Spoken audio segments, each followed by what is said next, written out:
Gate number 5 पर शुएब शाहीन और फवाद चौधरी के दरमियान। अस्सलाम वालेकुम पाकिस्तान।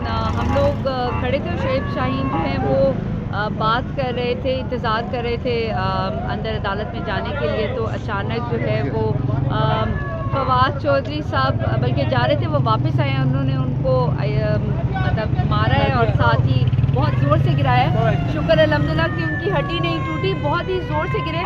और मैं थोड़ी दूर खड़ी थी, फिर उन्हें जाके वहाँ से उठाया है और उनके हाथों पे भी थोड़ा सा ज़ख्म आया है, लेकिन अल्लाह का शुक्र है कि वो बच गए हैं।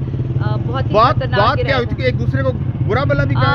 आई थिंक कोई भी शायद कोई जो मुझे बाद में मैंने पूछा कि हुआ क्या है, तो वो कह रहे थे कि कोई प्रेस टॉक पे कोई बात होगी। लेकिन बिल्कुल जो ये शुएब शाहीन को आज जिस तरीके से फिज़िकल हुए हैं, ये नहीं होना चाहिए।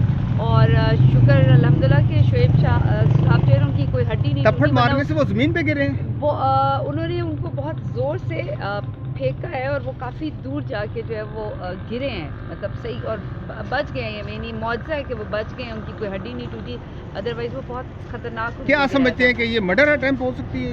नहीं नहीं नहीं नहीं, बट फिज़िकल नहीं होना चाहिए। फवाद चौधरी साहब को चाहिए कि जो भी इख्तलाफात हों वो ज़ुबान से, आप अपने कलम ज़ुबान से बोला करें, लेकिन ये फ़िज़िकल होना बिल्कुल नहीं है।